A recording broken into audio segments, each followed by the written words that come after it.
hate us? Good evening and welcome to the Municipality Monroeville's Citizens Night, an agenda setting meeting for June 7th, 2018. Would you please rise for the Pledge of Allegiance? It is approximately 7:05. I pledge allegiance to the flag of the United States of America and to the republic for which it stands, one nation, under God, indivisible, with liberty and justice for all.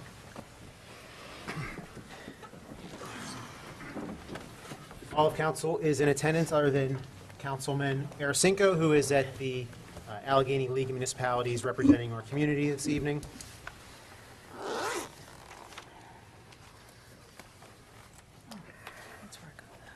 We're going to open up our agenda for citizens' comments. We have a sign-in sheet here. Pamela Bodziak. Very good. That's good. Did I get it right the first time? You got it right the first time. Thank you. Pass those down. Thank you, Pamela. Thank you, Pam. And we're going to try to maintain a 5-minute comment period, if you would, please. No problem. Pamela Bodziak, Assistant Director at Monroeville Public Library. Just wanted to give you guys some really brief updates about what we're up to. The newsletter is coming around. The biggest thing that we have going on at the moment is the start of our summer reading programs. Inside the newsletter, you will find sign-up sheets for adult summer reading, and we have some excellent prizes this year, including a Kindle and a one-night hotel stay that was donated by the local Hampton Inn. Thank you very much to them. Nice. Children can also sign up too. They will sign up for the summer learning program. They can earn chances for prizes by reading books and also for attending STEM and learning programs at the library, which is new. So we're very excited about that.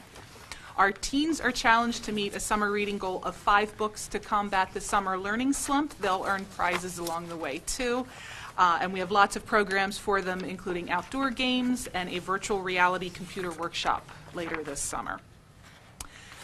On Friday, we are having our first ever mini golf in the library event, Tee Off Summer Reading. It's a 9-hole mini golf course that will be throughout the library. There are some tickets left, which are free, but they're going fast. So if you'd like to sign up, check out our website now. We are very excited to be offering a new computer class. We've been doing some things with file management, email, internet browsing, but we've had a lot of requests for Microsoft Office classes. So we now have our first ever Microsoft Word class. You can sign up for that by calling the library. We have 2 excellent adult programs coming up. There's our Soul Line dance class on Monday, June 18th. That's very popular with instructor Phyllis Jackson. She comes in and does soul dance classes for everything from the electric slide and the Michael Jackson shuffle to the wobble and the slide on. I don't know what those things are, but come to the class. We can all come and find out. We also have another program on Tuesday, June 19th, How to Read the Tale of Genji. It's one of the most important classic novels in Japanese and world literature. And we have a East Asian literature scholar and author, Wendelin Gray, who is coming to talk about the important points of the novel. And last but not least, I'm very excited about this. For the last few years, we've had an annual Star Wars Day. This year, it's going to fall on Saturday, July 7th. We've had the 501st Legion Volunteer Group come out to appear in costume as the bad guys, the Empire. But this year, thanks to Ghost Base, they will be teaming up with the good guys. So you can come out and meet all your favorite Star Wars characters on Saturday, July 7th.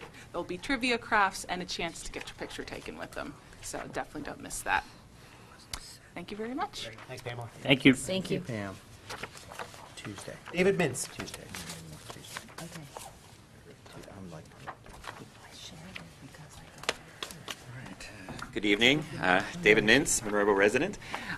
Just a few questions tonight. The first one is, it actually concerns something you're probably surprised I'll bring up, is something, the plant Japanese knotweed. It's ubiquitous in our area. If any of you know what it is, you can't miss but seeing it. It's everywhere, and I understand there's only so much you can do.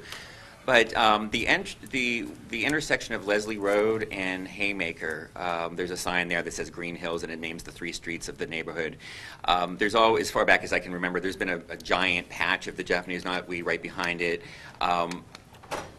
Once again, like I said, I know it's a hard plant to get rid of, and it's only so much you can do. But right now, in the preceding weeks, it's been growing further and further out toward Haymaker to the point where if you're trying to leave Leslie onto Haymaker, you have to really go out far so you can see if there's any cars coming. It's really way past the guardrail. And Question, it's not really about the plant's name, it's the fact that it's growing out oh, yeah, onto I just the mentioned it street, because I'm really? interested in the topic of invasive species, which it is, and you see it Okay, everywhere. all right, well, that's why Yeah. I'm Oh, just yeah, asking. I just mentioned it because I know we as a community and all communities have to kind of keep this plant. That's the plant that you all probably notice is creeping out toward the road that we cut back as a Yes. community, and most places do. It's that with the big kind of heart-shaped leaves, and it's very hard to get rid of, I know, but right now it's really growing out in that section, so it's harder and harder to see even. We'll have yeah, Public Works take a look if we can at it. just 'Cause some of look at those neighborhood signs, they're on, Put it on my neighborhood watch. It's on a county road, so actually we'd probably contact county maintenance. well, the signs are on, a lot of times, private property. Right. Those neighborhood signs. Yeah. We'll but- take care of it either through Public Works or through the county. Okay, We'll I just, figure it's it out. really, I bring it up I know as a exactly. safety thing, just because it's so Exactly. hard to see Haymaker from Leslie because it's growing so far What's out. happening at the bottom of Old Ramsey as everywhere. well, going on to, Yeah, yeah, I it's mean, you all over. can't, you're halfway out. Yeah, it's the same thing, yeah, exactly, Yes, I know what yes. you're saying. So I just wanted to mention that since I was here, and Okay. just to bring that up. My other questions, more in line with you probably know that I usually ask about.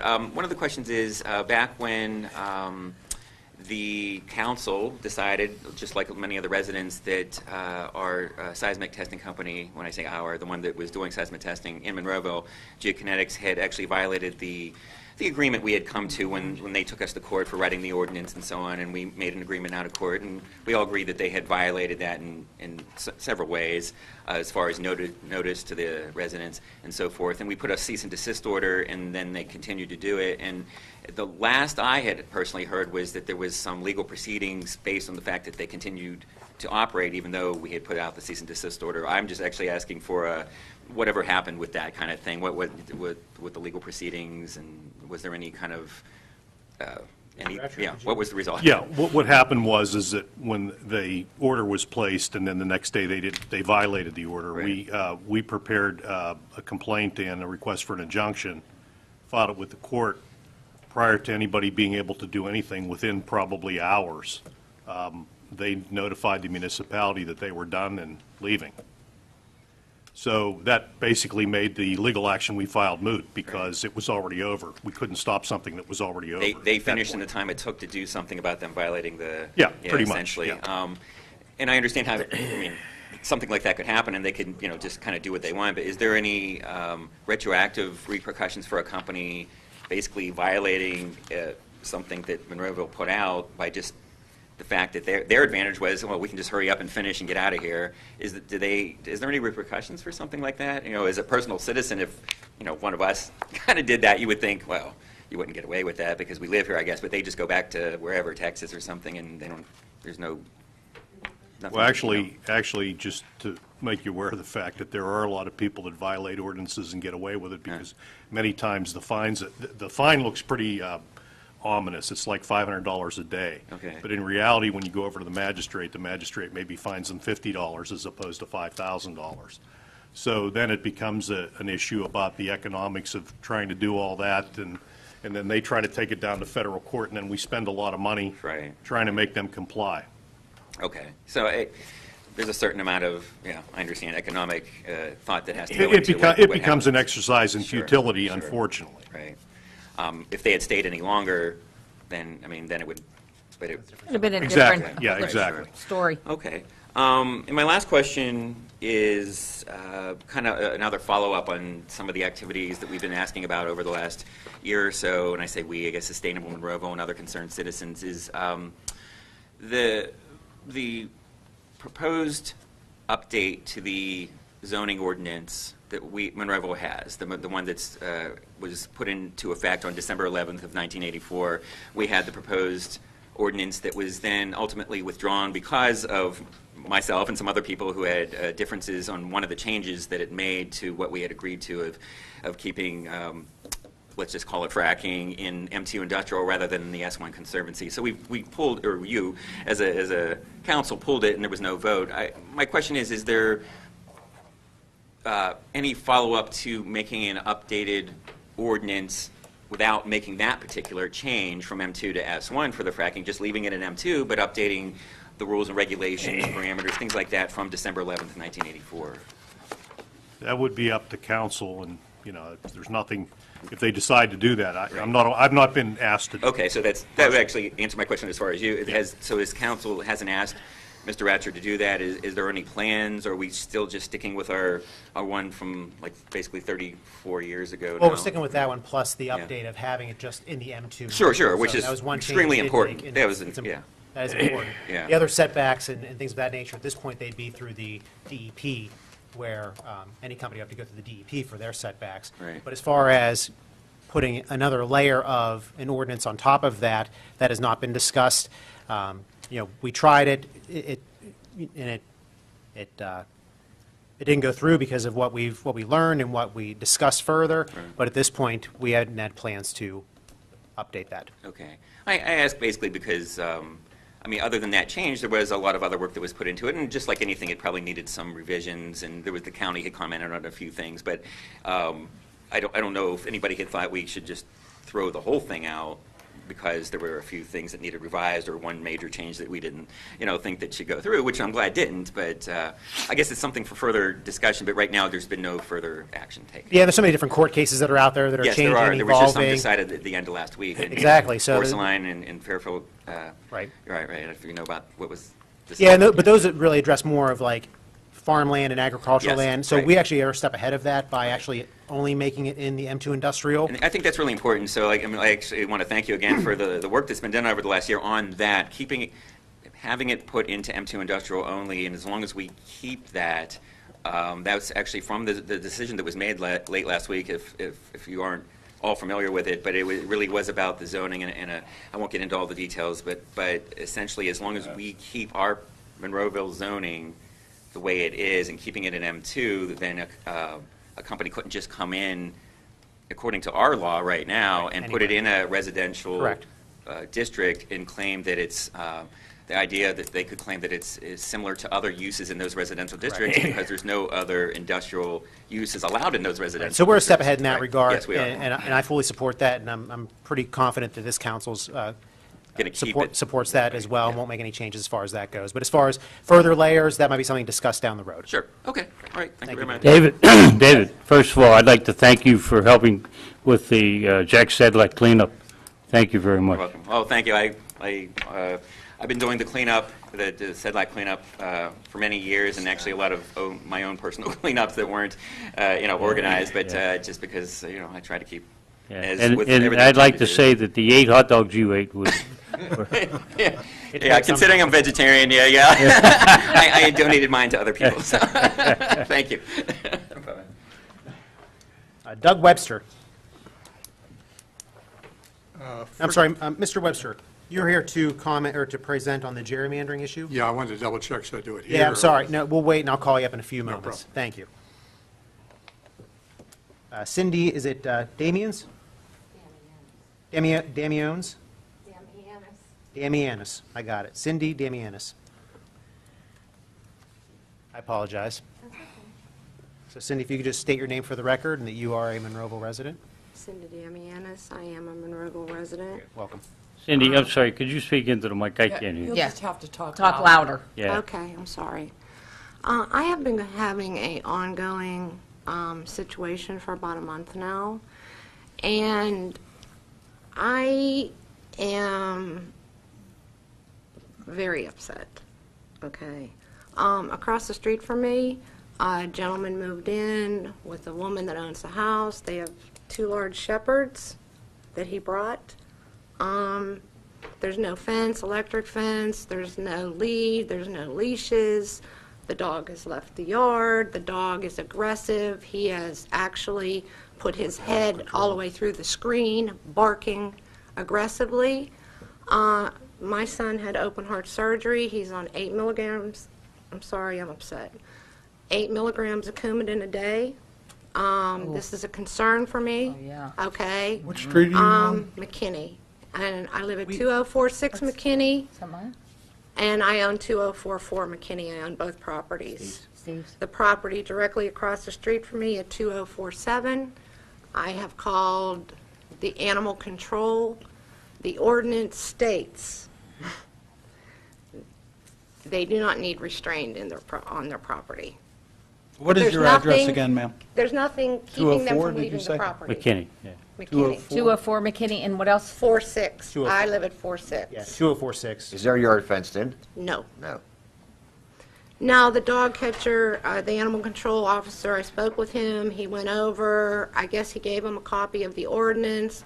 When the dog was on the street, they have 3 young children, so they're in and out playing, and the dogs are in and out. The 3 children are too young to control these animals.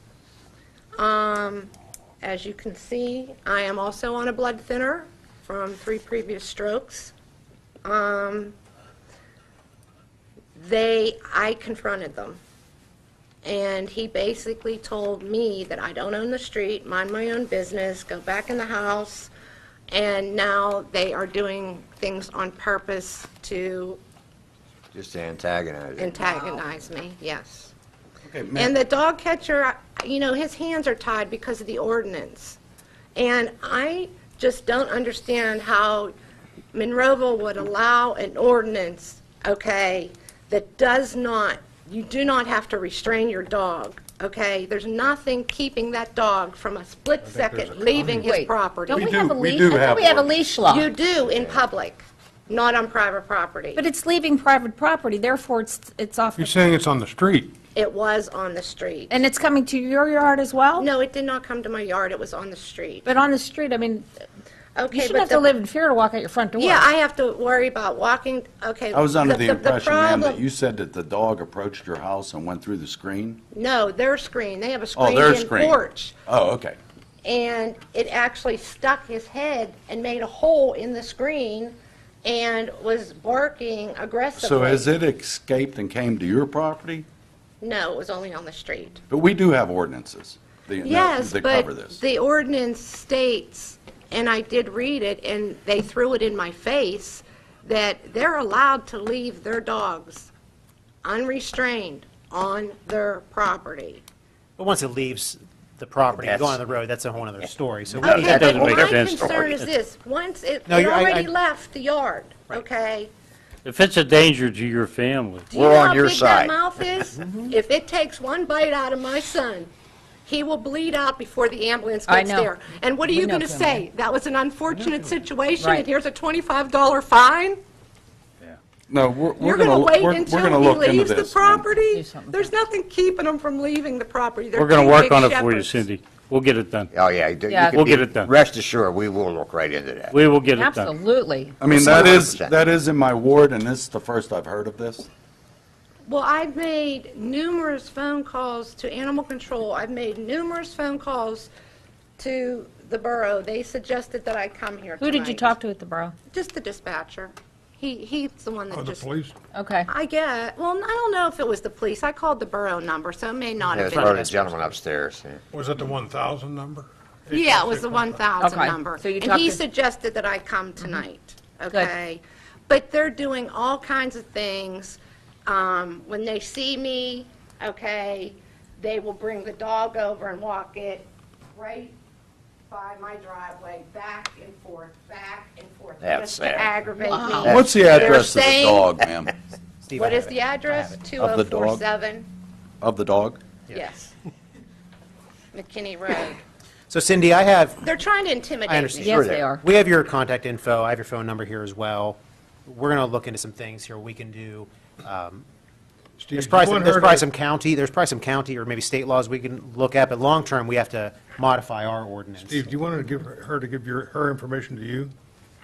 I mean, it's fine with going through the manager, but, and he But could is that relay how it to you me. understood the law, that these dogs are allowed to be unrestrained on personal property? heard I have to look into the law. I know that we have restraint laws, and It says Give me under a the day. This is control the of first an I've heard of adult. this. What does that mean, under the control of an adult?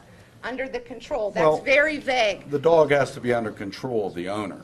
Right, but the owner Right, Once if it the- breaks away, I understand calls fully it, and it exactly doesn't what you're saying. listen, okay?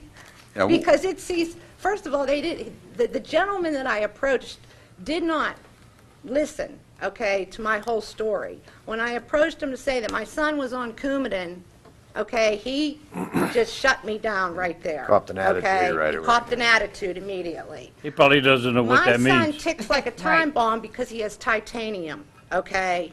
Now, you can hear that. You know a dog can hear it. Even at our relative's house, thank God the dog was on a chain when we approached, because after the surgery, even a relative's dog became aggressive towards my son, okay? So, an unleashed dog? Right. They don't understand that ticking like a time bomb, okay? So he wouldn't even let me finish what I was trying to say. Cindy, we all understand where you're We coming do. from. We do. We have your information. Give us like a day or two, and one of us will contact you, either be the manager, myself, or Mr. Duncan. We'll get on that right away. You Okay. can be real sure. Okay, because I feel like I'm living like a prisoner. I Relax, have we'll to- get on it. Relax, I promise you, we will get on it. Thank you very much. Yeah. And good luck to your son, Cindy. Thank you. If anyone would like to address council, 5 minutes, the other guy was up there at 9. 5 minutes. I'll have to sign in. I yield the balance of my time. state your name for the record. Lois Drumhiller, Monroeville. Good evening. In an effort to Lois, can you speak into the microphone, please? no, it's not reaching me here. Well, no, you just, Better not touch it. just speak up, please. Can you hear me now? I can. Gee, I thought I pretty Yeah, I much can't, had a but loud mouth. In an effort to maintain healthy waterways in Allegheny County, members of Sustainable Monroeville who met this Monday night at the library we're talking about a lot of different things. One of them was a plan to join other volunteers in the watershed, and joining volunteers actually in Oakmont. The Borough of Oakmont is conducting some testing to learn the basics of water testing. So testing our waterways is something that they obtained a grant, and in large part that grant was due to the Allegheny Watershed Alliance. AWA has worked with one of the councilwomen there, who I got in touch with, and I wanted to mention this because this is an opportunity to ask others in Monroeville to join us. We not only have an opportunity because of the conversation that I had with some of the testing that's going on in Oakmont, but we can conduct training here in Monroeville. I know this because I contacted a person who's in charge of securing that training, and they are out of the AWA, the Allegheny Watershed Alliance. So the Borough of Oakmont is setting up a series of this testing, this training for testing waterways, mainly conducted in that watershed. And they are combined with the Senior Environmental Corps. I spoke with the coordinator, like I said, and we can set up further testing. And I'd like to call attention to this because if persons can contact the Facebook page of Sustainable Monroeville, that information could be given to you. The nice thing about it is, it's very expensive to buy tests to go into the midstream of, let's just say, the Plum Creek, because Plum Creek runs the north side of Boyce Park, and all the tributaries go toward the Allegheny River. So we have Plum Creek in our backyard, and once you're trained, you can use the actual test kits. Now, test kits can be expensive, but if you're a senior, and that is if you're 55 or over, maybe it's over 55, but that could be 55 in a day, these test kits are free. The training is free, the test kits are free. They enable you to walk in, once you've been trained to do so, for testing the following things: nitrates, phosphates, temperature, pH, alkalinity, conductivity, iron, and flow rate.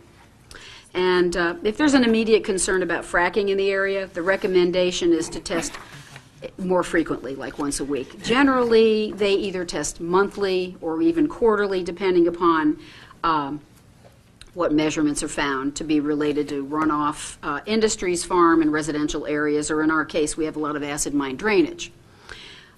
This environmental health data is collected not only to monitor the air in our environment, But our water, I've been talking an awful lot about this. I've been trying to tie this into an interest in what we originally had as a proposed ordinance for zoning oil and gas. I know that ordinance was withdrawn from consideration. But environmental health data is collected to do these things that are guaranteed by Article 1, Section 27 of the Pennsylvania Constitution, which is that the people have right to clean air and water. And there are many people in Monroeville who can now, for free, if they are 55 or over, make a difference in performing this, especially if they have the free materials. So we really mean to have training here, but there are specific dates. One of them is June 21st, and the other one is June 26th. So we're sort of on a deadline here. I could give information from anybody, but June 21st is 9 a.m. to 1 p.m. at Penn Hills Park. And that's where the AWA and the Senior Environmental Corps get together and to practice. And then the other one, it's not really an AWA-sponsored one, but it's in Oakmont. Oakmont's very progressive with this stuff. June 26th, 4 to 8 p.m. at the Oakmont Library. They will be training with a group this must be an acronym. It's ALARM, ALARM. I don't know what that stands for, but they're out of Dickinson College, and their focus is on making qualitative observations in order to detect fracking waste or natural gas entering the system. So those are all great things. There are things that you can do if you are under the age, if you find out how much it costs, at least get the training. The training is free. And at the same time, we really should, as Dave mentioned it, I have something to say about the 5 minutes also, should reconsider best practices to roll in to what we have for not only air but water monitoring when we return the efforts to a comprehensive zoning ordinance, which was really at the point by 2015 to be entered into a public hearing by the Planning Commission. I've been trying to ask directly to the chair of the Planning Commission what they felt they would be doing since that was put on hold. And the comprehensive zoning would include an oil and gas ordinance. I know from the county comments to that ordinance that was pulled that they had some things to say about, what they recommend. They recommend to have a better definition of wells, because the 1984 ordinance does not specify what a vertical well is from a hydraulic fracking well. And that's the county's recommendations. I want to do what I can to facilitate, just as a number of people wanted to get together. I tried to contact you a couple of times this week, Tim. Yeah, I was at work. An email tag. Yeah, I was at work playing email with you, and at the same time, we want to get something here going so people can join us and give us their information. Thank you, Lois. Now, You're at 5 minutes. Actually, you're at 7 minutes right now. Okay, I want to say something about that 5 minutes. I wanted to remind you, because I know that you're aware of this, and not everybody reads every ordinance. I have mentioned before ordinance number 2482, and that was actually updated in 2010 when I sat on council. And it actually does specify in the section that is Rule 7 under A, and that the public shall have an opportunity to address council as established by the agenda during a public business meeting. Now, that's your business meeting on Tuesday. A written statement should be prepared, and then persons wishing to address, will have, presentations will be limited to 5 minutes, except if extended by a majority vote of council. Okay, that's fine. That's a business meeting. The agenda is set. But if you go to Section B of that same ordinance, council will conduct citizens' night, as mentioned there, and work sessions on Thursday. Yes, and it does say the presiding officer, which happens to be the mayor, and majority of council may limit discussion within a reasonable time frame. That's true. And I have set the standard of 5 minutes, which I believe is 5 minutes is plenty for a citizen to get up and express their concerns. I think we're usually pretty fair with that. We've had a couple people even tonight that have been over 5 minutes because we go back and forth with the discussions. But it's at a 5 minute time limit. You will have another opportunity at Tuesday's meeting to address council if you'd like to for another 5 minutes. Yeah, providing it's on the agenda. So No, I'm sorry, at the end of the meeting. the end of the meeting? At the end of the meeting, Sure. you are allowed to speak on any Sure. municipal item, which will be granted another 5 minutes. And I I think that's understand more that. than enough. It allows these meetings to be efficient, It allows us to get work done, and certainly if people can get their point across in 5 minutes, that's more And than fair. sometimes they can, And but, I you feel know- that as the presiding officer, as the ordinance that you're pointing out to me, Yeah. I may limit discussion within a reasonable time frame, which I'm saying is 5 minutes. I Yeah. appreciate your time tonight. If you would like to come back on Tuesday, you're more than welcome to. And I'm saying to Thank you. you Thank that you. in the 5 years that I was up here, we Mrs. had... Drumhiller. Walk out on him Mrs. one Drumhiller, time. We please. we had a more reasonable definition Mayor. of reasonable time. Mayor, I think since she's not able to follow the rules, Here, let me just go that ahead. perhaps she needs to not be able to address council at all until she's able to follow the rules. Well, that's not very Well, I don't think we fair. have to go there. I think we can maybe ask Mrs. Drumhiller No, I don't think that's professionally. very fair. I think I'm that's sure kind we're of trying to keep professionalism here, and we have rules. There was a person up here addressing Mayor, council may I when you were continue to on. address myself to you? Already you're 10 minutes for crying out loud. Go sit down. Please. Yeah, Is this the kind of demeanor that's in that same ordinance? Well, what I would like to say, the ordinance says 5 minutes. You've exhausted your 5 minutes. I would ask council not to comment anymore, to let the Thank you, next Mayor. person, let the next person get up That's and a address good council man. if they so wish. Fair enough. Guys, you're walking into a trap. Xanax. If you could please say your name for the record?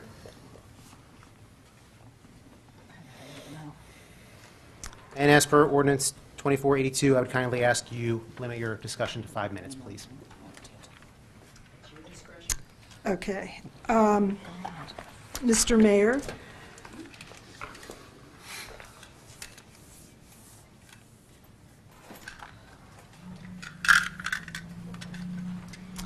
since you're a Please health... state your name for the record, please. My name is Alyssa Beck. I'm a Monroeville resident.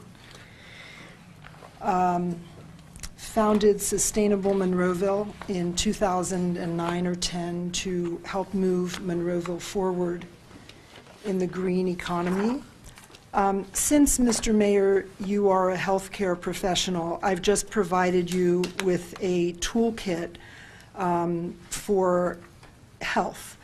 I last night attended a meeting at the Allegheny County Medical Society that was co-sponsored by them and the Environmental Health Project, which is detailed in your folder there. If people live within 5 miles of a fracking site, they can report their health symptoms through the Environmental Health Registry. Mr. Little, Council, I'm here to ask tonight if any neighboring communities have contacted Monroeville about well sites that are planned. Not that I'm aware of. I haven't received any phone calls. Mr. Hugus, have you been notified of any neighboring communities? Yes. And which communities would those be? Dr. Beck, I believe the last one I had was either Penn Township or Plum.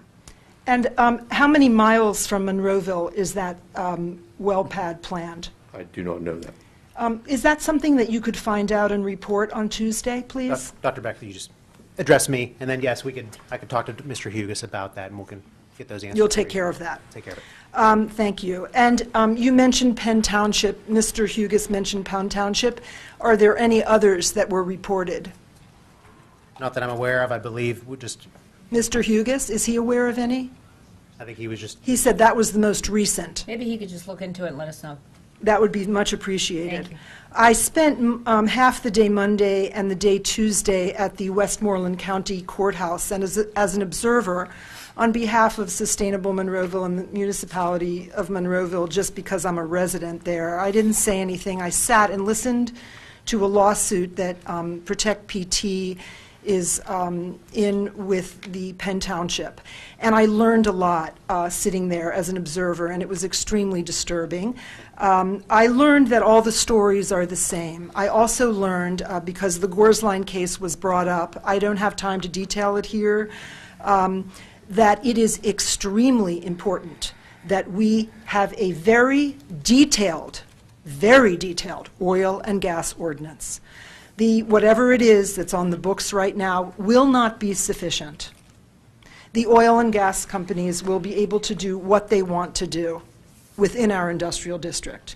This is extremely important. I am here to ask what the protocol is and what council will do, what I heard from previous discussion tonight that nothing is being done. I am here to request that we put in place an extremely detailed oil and gas ordinance immediately, as soon as it can happen. I know we're not starting from scratch. I need to know what is the protocol. The citizens of Monroeville need to know what is the protocol. Mr. Poach, how are you? I haven't met you really personally. I'm in Ward 2, so I have some literature for you regarding environmental health and fracking. We are all in the same airshed as what's already going on in Penn Township. They have wells already.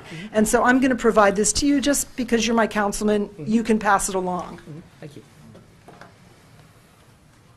The other thing I want to mention is that, Mr. Wilson, I, believe it or not, am humble.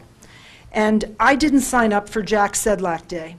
But my husband, our daughter, and myself were at the end of our block in the woods picking up beer cans.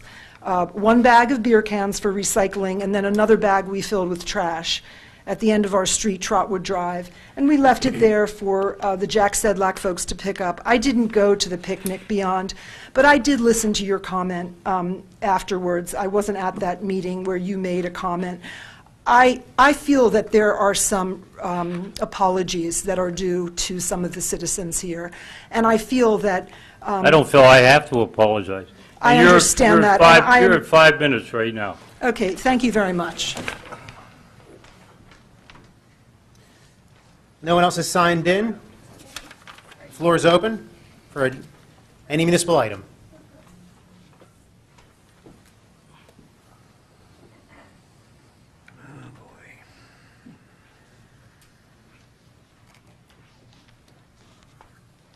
Hi, my name's Madeline Hevrilla. I live here in Monroeville, and I came with a couple questions, and in support of the idea of getting an ordinance in place, because from what I understand, from the review that I received on that court case, we do need to do that. Can you As a speak into the community. microphone, I am please, Madeline? speaking into the mic, Tom. Pardon me? I am speaking into the mic. I can't hear you, though. Just talk a little Well, louder do so I we can move hear. the mic? No. No. I would concur with Ms. Beck that an apology is due to citizens here. Madeline, I don't owe you an I- apology either. You weren't there. I'm talking about tonight. Also, I'm going to inquire, and I don't know if you know this or not, but there were 32 of the blasts put across from Patton Street behind, from where the Monroeville, what are the townhouses called up there? You know what I mean, Linda? The townhouses on Patton? Patton Street? Yeah, down to the cemetery. We have a map showing there were 32 blast sites on there for them to put in drop in the blast. Can you get a report on those? I heard, nobody's saying it was me. DEP provided it. So they had a record of how many were there. But is that the I extent? didn't hear, I heard nothing from anybody about Well, that. yeah, nobody knows anything Yeah, about them. but Yeah, I that's- personally didn't hear anything. So if I would, that's what I would you're like to asking. know, did you get any report on that type of thing, that type of activity? Okay.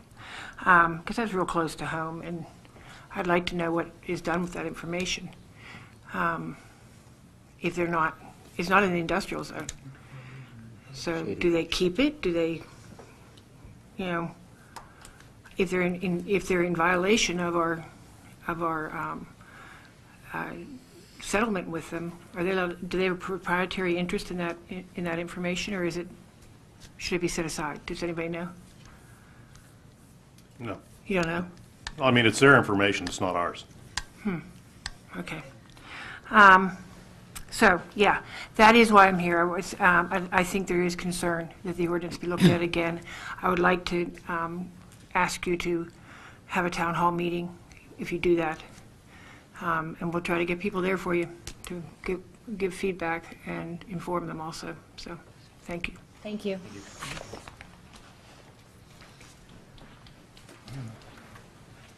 If anyone would like to address council? Seeing none, we're going to close that portion of the meeting. Move over to our agenda-setting meeting. Let's have an executive session announcement. Council conducted an executive session for litigation reasons prior to tonight's Citizens Night, beginning at 6:45 p.m. until 7 p.m. Council legislative action, if any, shall be taken at the June 12th council meeting. And we have a presentation by Mr. Doug Webster for Fair Districts, PA, regarding gerrymandering. So, Mr. Webster, the floor is yours, and this being a presentation that's already on the agenda, the 5-minute rule does not pertain to you. Okay, I'll try and be brief. First, thank you for allowing me to speak. My name is Doug Webster. I live at 136 Penlear Drive in Monroeville, and I'm currently volunteering as the Allegheny County East Coordinator for Fair Districts, Pennsylvania. Some of you may have heard of our organization. We're part of a statewide citizens initiative, and our goal is to amend the state constitution in order to create a new way of redistricting the state's congressional and legislative districts through a process run by an independent citizens commission to be randomly chosen and to be so structured with the qualifications to serve in that body that they are free from political influence, and take that task out of the hands of the legislature. Our bottom line goal is voters should choose their representatives. Representatives should not choose their voters. As many of you know, by any series of measures, Pennsylvania is one of the most heavily gerrymandered states in the United States. And I supplied all of you with some information, some background information. And if you have not done so, you'll find a great deal more at the website fairdistrictspa.com. What I'm here tonight to ask you to do, as I have been doing with a number of city government organizations in this region, is to pass a resolution calling upon your representatives in the state legislature to move forward with this process of creating an independent commission. This is a complex task. It requires an amendment to the state constitution, and that means we have to pass legislation in this session of the legislature. We have to do it by July 6th at the end of the legislative session. We then have to do it again next year, and the language cannot change. It has to be the same bill, gets passed twice. Then there is a state referendum in which the voters get to decide whether they believe this is the right thing to do, and we amend the Constitution. If we do that, we then go into a process of choosing members for the commission from the public who meet qualifications to keep them free from political influence. For example, they cannot have been members of the legislature. They cannot have held political office within the last 3 to 5 years. They cannot be donors. They cannot be relatives or staff of legislators. So basically, we're looking for common citizens interested in working on this process, and we are selecting a limited number of representatives from the Republican, the Democratic Party, and independents to keep this free, again, from political influence. How do people apply for that? That's part of what's going to be tried to be decided by the legislature. Okay. So what we're asking for you is some basics. The resolution says, please pass an independent Citizens Commission amendment. How we get to that, there's a variety of ways to do it. I was at a hearing, or a town hall a couple of weeks ago, in which 3 members of the California Commission, one of the first states in the country to create a Citizen Commission, appeared and spoke about their experience. And it was a very interesting one. They have a 14-member commission. They were chosen at random from applications. They had about 40,000 applications statewide. They had to go back through that process a couple of times to make sure that they got applications sufficient from minority groups, ethnic groups, to reflect the diversity of California. And then they picked the first 8 by, or I guess 6 by ping pong balls chosen out of a drum, and those 6 people then chose the other 8. So it was completely random. They held hearings all over the state, over 100 of them. And you could literally go online and see, as they were drawing maps, you could call in or send emails and say, wait a minute, if you draw that line down there, you're going to miss a common neighborhood. So everybody could see what was going on. And when the process was done, this was started by a citizen initiative, which California has. It barely passed. When they got done doing this the first time in 2010, the next time it came up for a vote, they wound up with a 66% support for the concept. So it's now very popular. And the number of people who are running for office is increasing. The difference in political voting within districts used to be in many cases 30% because of gerrymandering. Now it's generally 10% or less. And the public opinion of the legislature has gone from about 10% to 50%, largely as a result of this process, because they could see government at work and they trusted what it was doing. So here in the state, over the last year, we've been working very hard to get people to understand what's involved here. I was just at the Traffordtown Borough the other night, and they passed this resolution, and I told them this. I've served on a school board, and I know what it's like to work, in a role like you have. You're really the epitome of citizen participatory democracy.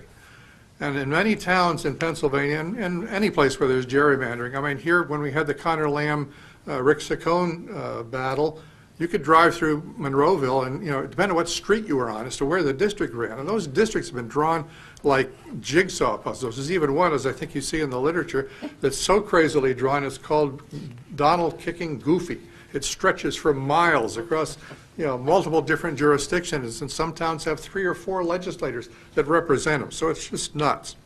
Well, here's what's happened as a result of our efforts. We've had 45 newspapers statewide that we've been able to monitor, representing big cities and small towns and a full political spectrum. They've issued 97 editorials and media commentaries over that time, about the last year, 69 of them in this year alone, and every single one of them is calling for reform.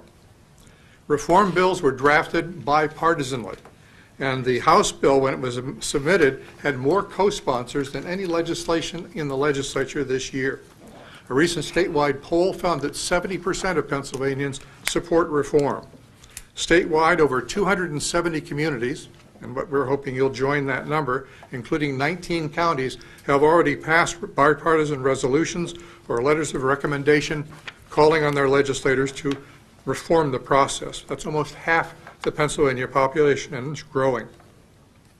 Over 40,000 Pennsylvanians have signed petitions calling for reform. During the primaries in May, we were out at a number of select polls with our volunteers, about 600 of them. We got 15,000 more signatures. And remember, this was from people who are partisan to the max. They're voting in primaries. They're very involved in their communities. They're Republicans and Democrats. They understood the issue immediately. We had no trouble trying to convince them. We got 15,000 signatures, almost equally from Republicans and Democrats in support. Our supporters have called, they visited local offices, they sent thousands of letters and emails and faxes calling for change. Over 350 letters to the editor have been published in hometown papers calling for reform.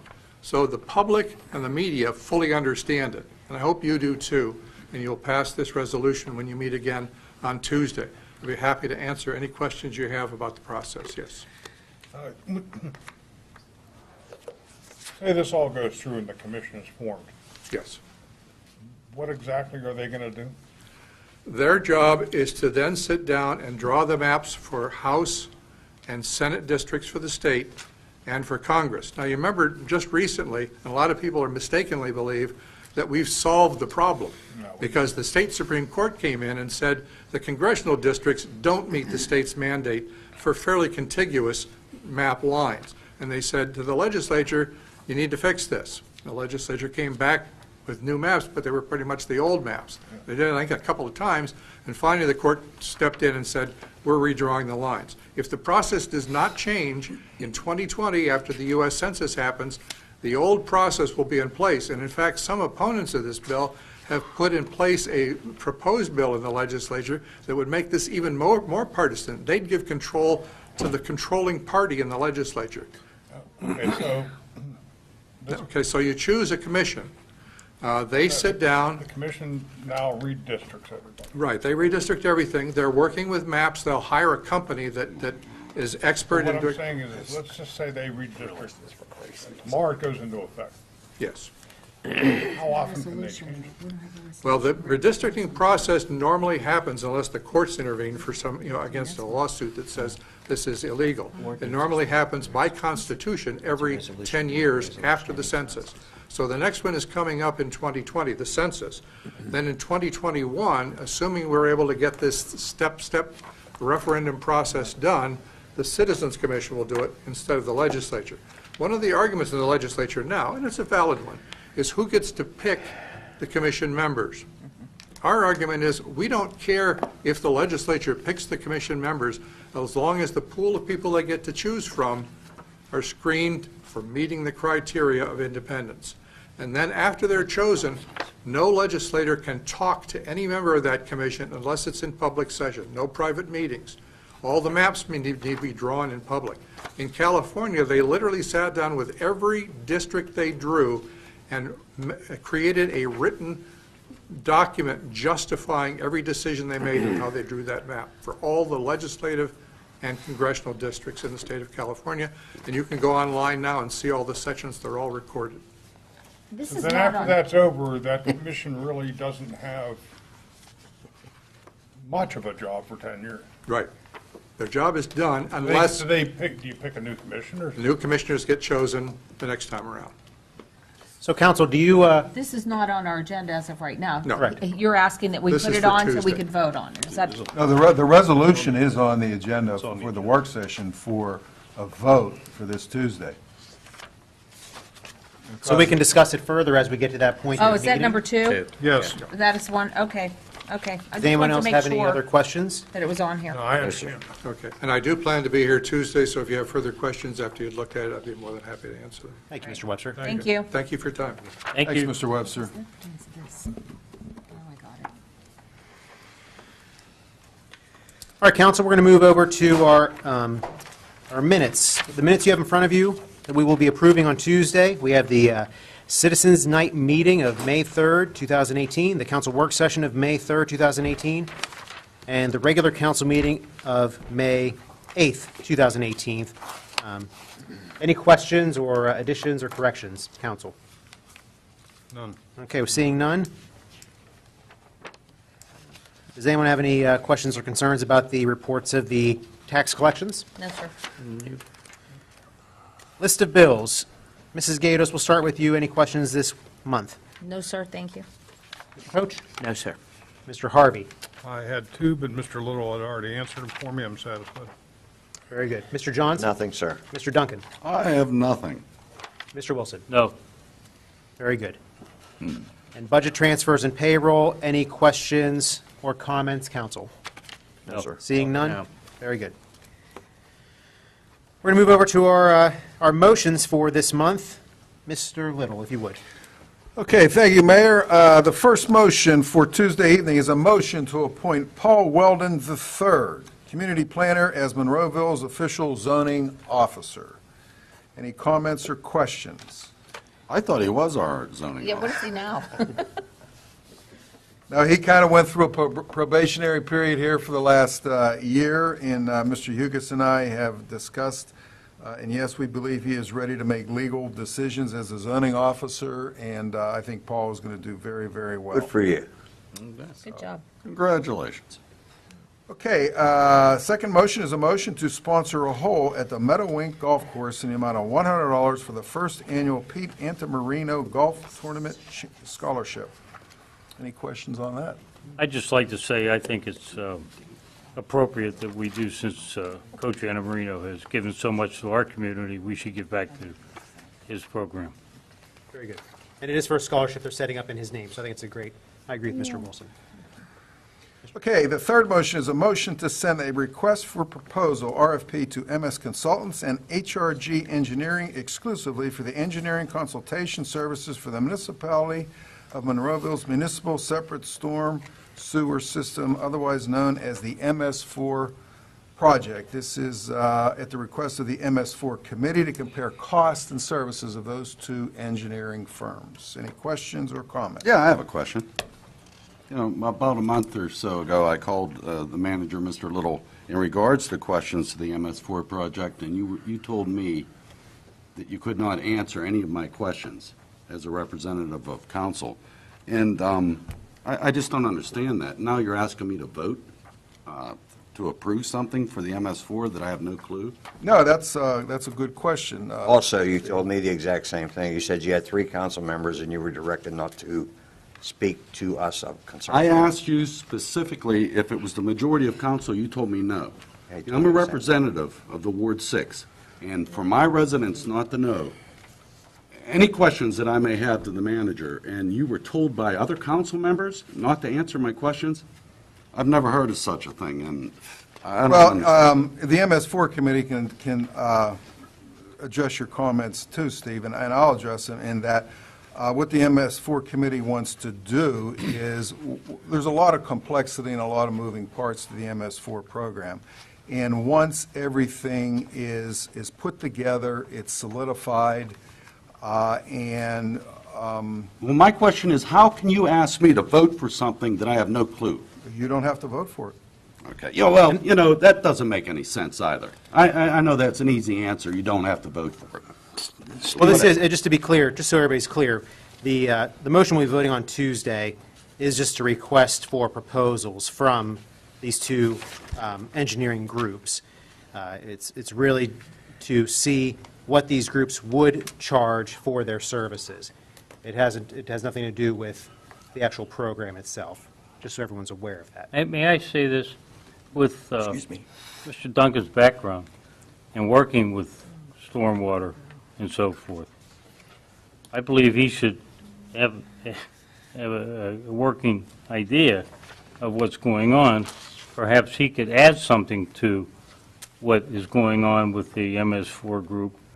And he has spent, I don't know how many years working on those projects and with stormwater.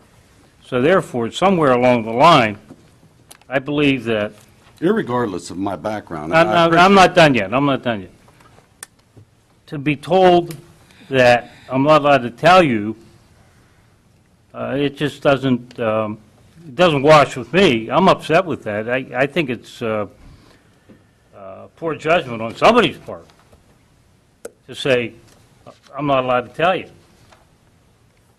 I think he should know as much as anybody else should know. I don't understand it. This is a tax increase. Okay, we won't call it a tax increase. This is going to be a fee to all the residents, and including my residents in the 6th Ward. And for me not to be able to inform them along the way of what's going on is totally unheard of. Talk. Mayor? Mr. Harvey. Well, I don't think it is, Mr. Duncan. Being told to talk. Go ahead. And the reason why, and don't blame Mr. Little, blame me as chairman of the committee, because there's so much stuff. We could, if I put out the notes in the envelope that I have of the notes on this stuff, we could sit here and talk on council till 3 a.m. and not be anywhere close to being done.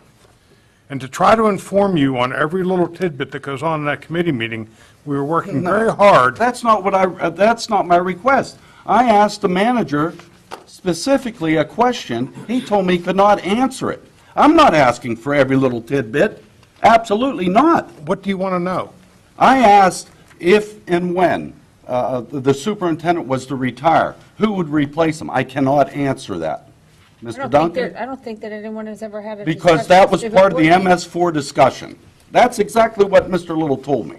That was one of my questions. So if I had a question of, irregardless of what the question was, he tells me he cannot answer anything, any question pertaining to MS4.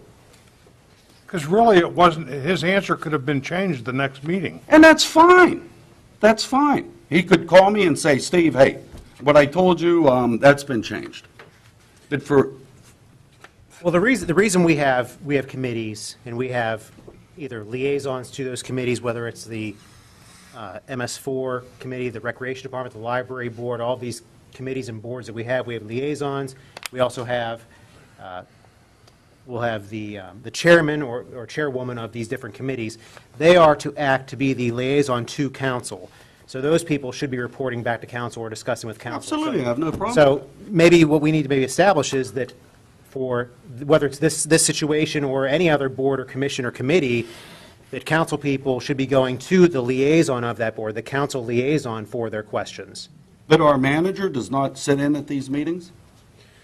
Not at every meeting, like. I mean, at the meetings for the MS4. I'm not, Sorry, I don't. have you missed any, Mr. Yes, Little? I do, sure, yeah, I do. Okay. Steve, yeah. So But perhaps a more direct route to get a direct answer would be to contact, in this case, Mr. actually, I'd Harvey, rather chair. contact my manager. That's who's paid to do the. Sure, but I'm saying That's as far as, his the way as far as like the committees and boards are with liaisons, I think that's the purpose of the liaisons is to have, that's who reports back to council. Well, we as the committee asked everybody not to talk about it outside of council because that's how rumors get started and facts get changed. Outside of council, I can understand, but I'm a representative of council. No, outside of committee, I said, not council. Oh, well, you said council, but, Okay. committee. Sorry, I stand corrected. And so if this would go through, the ordinance is ready, we would be ready to tell you about the fees on this, and there are about 4 things that we would be ready to present to council to show you for discussion. And we were putting actually a timeline together for a presentation. I was trying to get this council. done in a reasonable timeline, but it's been very difficult. It has been. And so, there are things that would have to go on the fee ordinance. There are things that, the ordinance is very complex, and I don't know where the Mike Adams thing came in. Because I didn't mention the name Mike Adams, I said the superintendent, but that's who it is. my point is, it's unprecedented. I've never heard of a councilman trying to contact his manager and being told by not the majority of council, which usually rules, but a few council members that he can't answer my questions. Now, come on. I've never heard of it. And I've been with this municipality for 34 years. And plus the 8 years on council, almost 40 years. I can only say 7 years there on will be council. time for questions from everybody. We're all going to have questions. We've Yes, been working, we have been I think working when for it months comes- I to think take it when it from comes this big to to it- this big. An increase to our residents, all 7 of us should be involved and We know are all what the going hell's to be. going on. We all are We're going going to try to to attempt to do that. It's just Well, not we haven't. it's just not every time you make a phone call. Every time I make a phone call? Well, as Come I on simply now. said, we were trying very diligently to provide you with information that would give you an education on what's going on with this MS4, because it's not simple. I understand it's not simple. I've put miles and miles of storm sewer in my career. Well, it's not just that. It's not just, yeah, it's Folks, not if we just could, if we installation of could. pipe. I mean, my company put a lot. Okay, we can move on. Sprinkler pipe in too, but, you know, that doesn't vented make me myself. anymore. Folks, no, if we could. Mr. Duncan, your point is well taken. Mr. Wilson's as well. Let's establish a couple things here. I mean, if and when this does come to any kind of a vote or discussion, there's going to be ample time for everyone to have input, As everyone well to as an discuss it, correct? educational periods given for the public's view, the business's view, the council's. Right, so Mr. we'll Hughes be is having working on a that. schedule. Okay, I understand that. Now, imagine yourself, if you called your manager and asked him a question, and he told you, I can't answer that. A couple council members told me I should not answer any questions Because they're, pertaining to whatever reason. working on a project No. that there's too many loose ends, I would You tell me understand you'd it. handle that well, huh? Come on, Linda. All right, folks, well, let's get past my first point, my second Mayor, point. I just Now, if want- I could, Mr. Wilson, if I could just finish my point, please. I'll give you the I'm not floor. done. I'm not I'll give you done. the floor as soon as I finish my point. I will give you the floor as soon as I Thank finish you. my point. Thank you.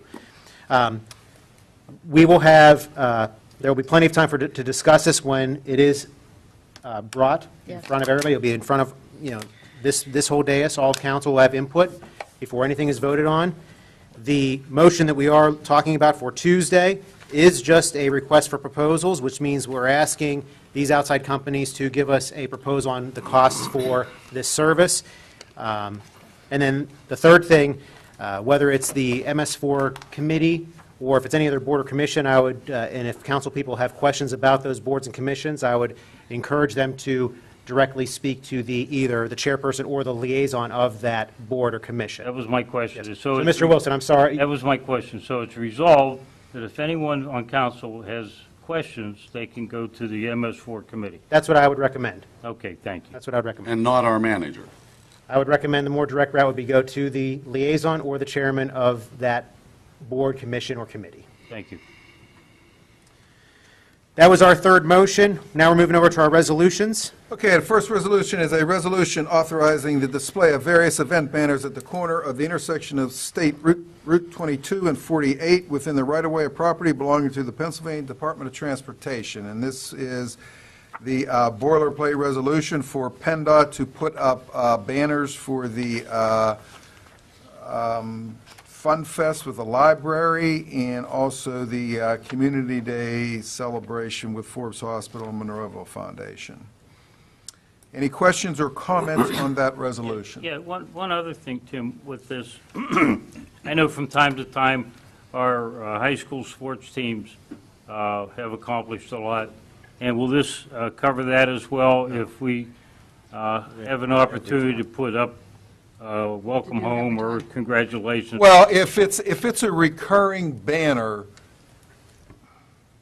annually, that's kind of redundant, then we do not have to send the resolution in to PennDOT. But if it's a new banner, Right, which okay. these two are. Okay. If it's a an ad hoc banner that's an isolated, just Right, one time, right. then yes, we do have to I do just that. thought maybe we could make it more broad. I don't think And we then- can. No, this is for liability wish. reasons. We don't have to, PennDOT. though. But if it was something like, if it was advertising, say, the 4th of July parade, which we do every 4th, we could Right. probably just do that once and be Right, done with right, it. But these right. kind of events where, okay, it's the football team, it's the girls' basketball team, Right, things of that right. nature, we'd probably have to do it individually every Yeah. time. That was my concern. Okay. Second resolution is a resolution in support of the Citizens Commission for Legislative and Congressional Redistricting. This is what Mr. Doug Webster just gave his presentation on. I would suggest to council to read the literature that he supplied, which I think is very interesting, and obviously it's a political, philosophical question for you as a legislative body, if you want to pass this resolution. Any questions, additional questions or comments? Okay, number 3 is a resolution authorizing the proper municipal officials to enter into a maintenance agreement with the Pennsylvania Department of Transportation. Mr. Hugus and I and Mr. Story met with 2 members of PennDOT and their intern and went over the agreement, and also there is several illustrations and maps that are contained in the agreement where crosswalks and ramps are going to be put in, and our obligation is approximately $7,000 and some odd dollars, which I believe is well worth the money spent, and that is obviously only on our streets. There are some private off-streets.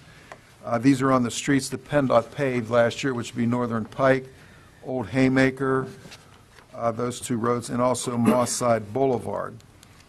And you can look at the illustrations, and it's kind of a boilerplate, but we will be spending, I believe it's $7,000, I can't find the page, somebody's probably on it right now. $7,679. Correct. So I think it's money well spent. Any questions or comments on that? Okay, and that concludes the resolutions. Very good. Moving over to our ordinances. Mr. Ratcher, if you would, please. Thank you. The first 3 items all deal with the same neighborhood, so I'll read them off, 1, 2, 3, and then if there's any questions or discussion. This relates to the Glen Arden Plan in Ward 2. An ordinance of the Municipality of Monroeville accepting Arden Drive, and the word extension appears there, but it should not appear. It's not in the ordinance, so we should strike it from the agenda here. The second one is an ordinance of the Municipality of Monroeville accepting Parkley Drive. And the third is an ordinance of the Municipality of Monroeville accepting Tall Trees Court. Mr. Hugus, some background, or Mr. Wielden? Well, this has been under construction for about 15 years, so it's finally come to fruition. Everything's been done as per municipal specs and rules and regulations. Council did pass a resolution, hold on real quick, concerning the sidewalks. Sidewalks, yeah, that's what I, we And that was, I'll bring it here. did that last year. Once the roadways are adopted, he has 5 more years. If the lots are not developed by then and sidewalks aren't put in, then he's required to put the sidewalks in. It'd be 5 years from. 5 years from the adoption adopted of the ordinances, that's correct. Is there written language as far as if he does not follow through with that? We're still holding development bond money. And you would hold that for the next 5 years? I would suggest we continue to hold that for the next 5 years. Can we write that in? Do we have to cover write that the in, cost. Mr. Ratcher? Or because if in 5 years he decides, I'm not going to do it, well, then what do we do? Is there a developer's agreement on this, Paul? There is. Okay, so the developer's agreement creates the obligation, so, and we're holding the money, so we really wouldn't need anything else. Okay, so we can just continue to hold the Correct. money then? Correct. So if we, all right, so then as long as we can hold the money, And that money would make be sense. sufficient to, worst-case scenario, put sidewalks in? Correct. It's delineated by line item, so there's a separate line item okay, for very good. sidewalks. Perfect. Any other questions, council? Nope. Thank you, Mr. Ratcher. Okay, And I next- did check with Mike Adams. because Public Works maintains the plant in the wintertime, and they did pay for this past winter's maintenance, so that's taken care of also. Very good. Okay. Mr. Ratcher, Okay, ordinance the number next 4. ordinance here, this is a mouthful, an ordinance amending Chapter 290, Property Maintenance Code of the Municipality of Monroeville, and repealing ordinance numbers 2023, 2298, 2391, and 2479 by adopting the 2015 International Property Maintenance Code and additional regulations as listed therein, regulating and governing the conditions and maintenance of all property, buildings, and structures by providing the standards for supplied utilities and facilities and other physical things and conditions essential to ensure that the structures are safe, sanitary, and fit for occupancy and use, and the condemnation of buildings and structures unfit for human occupancy and use, and the demolition of such existing structures in the municipality of Monroeville. And this is also Mr. Hugis's creation. I figured you'd shove it back to him. This is what everybody would know as the property maintenance code. This is what the code enforcement and building inspectors, that's their tool for existing properties and buildings. It's a housekeeping issue, to be quite honest with you. It's adopting the 2015 code. We currently use the 2009. Every 3 years, there's a new code that comes out, so this is adopting the 15 code. Quick question. Yes. We talked about when people cut their grass and it goes onto the street, whose responsibility that becomes. Do we ever answer that? Or is that in here by any chance? It is not in here. I mean, Chief Cole's here somewhere. I thought I was hoping he Right. was still back there. Isn't there an Because I- ordinance about scattered rubbish? Right, I mean, Leaf litter? the issue that we have is that once you get on the cartway, the code enforcement officers lose their powers on cartways. That becomes a police issue. So that whole, I mean, whenever we get a complaint, they go to the house, they knock on the door and say, you know, In the grass up. don't I mean, blow your there are grass on the people street. that just cut their grass every time and they blow it right onto the street, I know, every single real- time. Just to reiterate that, I called Paul here, I don't know, a week ago or so. I was coming out of the plan real Here quick. comes Doug. Northern Pike, the church. Kids are doing their thing. I'm right there. He's normally blowing the glass out on Northern Pike. If I don't stop, there's all these pebbles and stones coming Yes. right out of the road in my car. I rolled the window down. I said, "Excuse me, what are you doing?" He said, "I'm blowing the grass out in the street." I said, "Excuse me?" He said, "Well, that's common practice." I said, "Is it?" I said, "Well, let me look into that, young man." That's when I called Mr. Hughes. I mean, we have the same issue with leaves in the fall. Yeah, and it Right. Snow clogs in the up the winter. storm sewer system. Yeah, the snow in the winter. Yeah. It's the But I same mean, issue. but when people do it intentionally, like he's saying, they're blowing, people are using leaf blowers now. So you're getting stone and all of that, plus the grass. It's all going in the storm sewers. I know you guys aren't super busy, Mr. Cole. But people ask about that it's irritating to the neighbors that don't do that, to have that. It is a question of courtesy and being a good neighbor, and Exactly. it's unfortunate. I mean, there's a thing in the vehicle code or a section of the vehicle pod debris on a roadway that can be enforced. We routinely do not do that. Okay. We leave it for an ordinance violation of some type. Can we add something into our ordinance then to cover that, so it takes it out of their hands? I mean, I it mean, it seems goes as silly. far as the snow on the sidewalk, cleaning the sidewalks, that's Oh, an yeah, ordinance that's- thing. That's another, Yeah. it's same type of thing. If you take the snow and throw it in the street, you're not supposed to do that. Right. So there is but it's more geared to a littering, is the vehicle code violation. Debris and stuff from, like someone And it losing stuff off a truck. typically as they're refers driving to down the road, that's all interfering with citable traffic offense or something. under the state vehicle code. I mean, when we look at things, Linda, we look at it from a property owner. We always go after the property owner record. Yeah. That's what you should do. And you also have to witness it. So if you're driving on the street and there's grass on the street, and you haven't seen who put the grass on the street. Well, if you say they just cut their grass, it's kind of easy to tell. But if you have a lawn company doing it, then you still have to go after the property owner for it. Yeah. You can't go after the lawn company. However, this doesn't have anything to do with the ordinance that you're proposing in No. terms of the street. You're just talking about property maintenance in buildings. Correct. You're asking for. But this ordinance does cover the maintenance of your yard. I mean, that's where we get into We're not high talking about grass. roadway, though. We're just No. talking about maintenance of But the yard. him and I had discussed the difference, Right. so that we knew what to do. And even on the police department side of it, Paul's correct. If we don't on view it occurring, meaning an officer on view it, or someone that's willing to testify and go to a hearing, citing them under the vehicle code is problematic. Okay. Thank you. Any other Yeah, questions, thank you. council?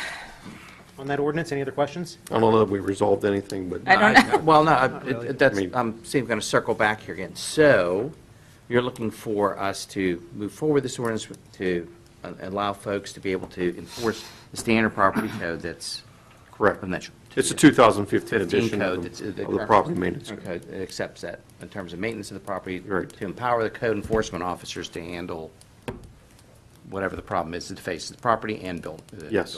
Okay. Very good. Mr. Ratcher, number One 5. final ordinance, an ordinance of the Municipality of Monroeville repealing ordinance number 2427 and establishing revised standards for use of municipal vehicles and use of employees' personal vehicles for municipal business. This was also discussed last month. This is an attempt to take the existing ordinance and modernize it so that it more closely fits the custom and practice that the municipality engages in with respect to these subjects. So there's really nothing new here, so to speak. It's just cleaning it up so it really reflects the way that the ordinance is administered. Any other questions, council? Or any questions? I do have a question, Mayor, but it's not on that issue. It's on the issue of when did we pass the ordinance to continue to look at drive-through restaurants to make sure they had an exit Yes, sir. point? Yes. Okay. Now, I know of one that doesn't have one. Would be for future construction. No, Yes. the building has been in place for a couple of years now. No, I mean, since we passed the ordinance, it would be from that inception date forward. From It would have the- been from the date grandfathered of the in. ordinance. You can't make them do it, no. No, that'd be grandfathered in if it was already sitting there. New construction, we can do it. Okay. I look at it as a safety hazard if there isn't it. I think it's why we passed the ordinance. Well, I understand that, but existing, let's say, for example, there's a car, and all of a sudden, the car at the drive-through window, and there's a car behind that car, and then there's a car behind that car. And one of the cars has a issue. Let's say the car, unfortunately, would catch on fire. So where does everybody go? I'm going to run over the hill. Pardon me? Fire. No, that's a good, you bring up a good question. Yeah, Yeah, and at this legitimate question. particular restaurant, you can't get out of your car. Oh, gosh. You're stuck in your car. You're trapped. You're trapped in your car. I don't think we can make anybody go back and do something. Yeah, I don't know if we can retroactively, but, I mean, moving forward, yes, we certainly have this ordinance in place now that they have to take that into account. I would hope so, only because of the safety reasons. Right. Yes. Mr. Hughes, Yes, sir. you know what I'm talking about. Yes, sir. Okay. Very good. Any questions, if we can hop back to the municipal vehicle ordinance? Any questions, council? Nope. Nope. Very good. Moving to our reports of municipal staff. Mr. Ratcher, you still have the floor. Do you have any comments? I will yield the floor to the rest of you. Thank you. You're wonderful. Mr. Little. That's right. Council has a letter in their packet from Duquesne Light. And Duquesne Light is going to be starting their construction activities of putting in a line, a high-tension line, which will be over in the Garden City area where the high-tension line is. I believe that's off Cottonwood. We looked at that about 18 months ago and had discussions with Duquesne Light on that. So they're going to be starting that construction, just so the public knows that that's going to be starting. They do not give a specific time here, but that's going to be starting shortly, I would imagine sometime this summer. Today? Sharon thinks it started today. Well, They started today, Or did they they? say that. No, when they put Oh, did they? some information up or something. They started already. The big thing was traveling down the road in front of Okay. me. All right, well, okay, then they started today. Okay. How do you type that while you're actually speaking? Yeah, okay, well, I'm glad you mentioned it. For the benefit of the public, I put that on the, under my report for the benefit of the public. Item number 2, we have 2 new police officers that will be attending the July meeting, Yay. and to introduce them to the public in July, just so giving the council a heads up on that. Will give us a compliment Full complement of 46 officers, right. Okay, item number 3, we're going to have 2 big events coming up in July here in Monroeville, and Mr. Johns is going to be talking about the July 4th, I assume, underneath his report. Yes, sir. And also, the Monroeville Foundation and Forbes Hospital will be celebrating the 40th anniversary on a community day up at the park also on July the 28th. And Joe, I forgot to give you that flyer to put up on the screen. There we go. Thanks, Joe. yay, There you Joe. go. Good man, Joe. There's a flyer, and that is on our website about the Community Day in Forbes at 40. Obviously, their 40th anniversary. We're going to have a 5K run and walk, excuse me, and walk with a doc. You can pick your doctor out that you want to walk with, an internist or a heart surgeon or whatever the case might be, whatever they have. Thanks, Joe. I appreciate it. And that concludes my report. Very good. Mr. Hugus, anything for this evening? No, sir. Ms. Rock? No, sir. Very good. Mr. Wilson, any comments for this evening? I'd like to yield to the gentleman in the second ward, please. Okay. I don't have anything. I'll give him some more time then. I thought that was very nice of Mr. Badger. Very good. Mr. Duncan? I have nothing. Mr. Johns? Yes, sir, I have a couple things. If I could get Joe to put up the flyer for the parade. Reminder that our parade will begin at 9 a.m. in front of the Miracle Mile and end in the lower parking lot of Macy's. Currently, we have 80 entries. The deadline for entries is June the 18th. Once again, we're having our bike and wagon contest for the kids. Registration forms can be picked up at the rec office, Pro Bikes, or it can be printed off Monroeville's website. We'll be also holding a 4K run prior to the parade that will run on the parade route. Anybody wanting to enter can visit the website at runforsight.org. Joe, could you put the other one up? Thank you, sir. Following the parade, we're going to have our celebration in the park. Celebration will begin at 1 p.m. following the parade in our community park. We will have food trucks, kid activities that will include inflatables, spin art, face painting, and a lot more. We're going to have some live music on stage that will begin at 1 o'clock with the Tina Daniels Band. At 4 p.m., River City's Blues Band will close out the event, which will end at 7 o'clock. Now, we're ending at 7 to give you time to go back down to the mall. This year's fireworks will be formed by Pyrotechnico, and a reminder that the fireworks have been moved back to the Monroeville Mall Annex, and they will begin at 9:30 sharp. That's about the parade. Thank you, Joe. I would like to just take a moment. The folks at Turnpike Gardens asked me to let all the residents of Monroeville know they're having their annual neighborhood garage sale coming up on the 16th of June from 8 a.m. till 2 p.m., rain or shine. One last thing. I'd like to say congratulations to the kindergarten class of St. Bernadette that graduated the other night. And I would like to take a special congratulations to Dr. Griesach's daughter, Allie, and my grandson, Jackson. Nice. Thank you, Mr. Johns. And Jackson looked very sharp in his bow tie. You should Yeah, he did. get some dress recommendations from him. Anything else, Mr. Johns? That's this it, evening? sir. Very Thank good. you. Mr. Harvey? Just one kind of long thing, of course, that's usually from me, but I wanted to announce that via the courtesy of Sean Logan, I was invited to a luncheon, me and the rest of council was invited to a luncheon sponsored by the Chamber of Commerce at UPMC East. And the guest speakers were people from the Medical Marijuana Center, i.e. the healing center that is being built at the Monroeville Mall on Mall Circle Boulevard.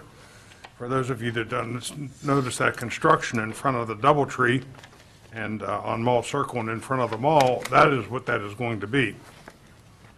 The speakers were great. I learned way more than about this law and about what the services they are going to provide than I could ever anticipate. And I think for once, believe it or not, that the state of Pennsylvania got it right.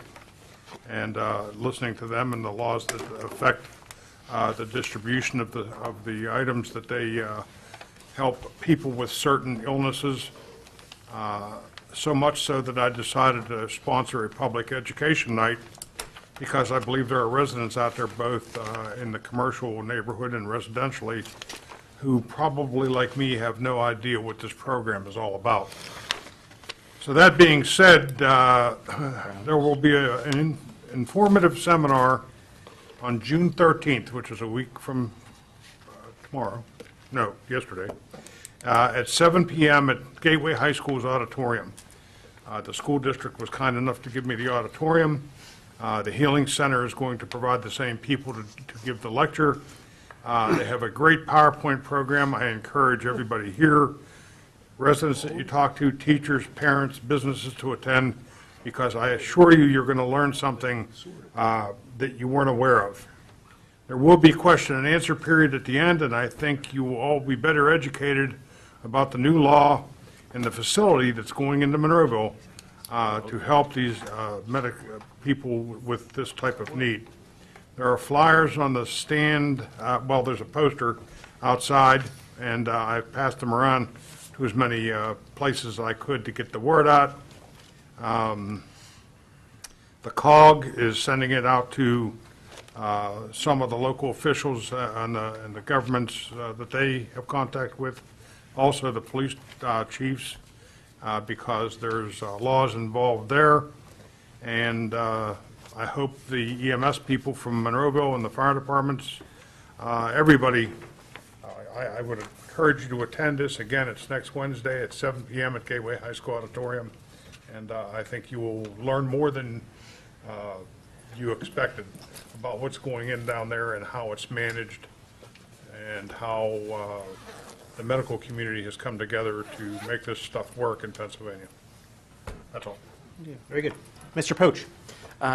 No, I'll extend my report until next Tuesday. Nothing else. Okay. Mrs. Gatos.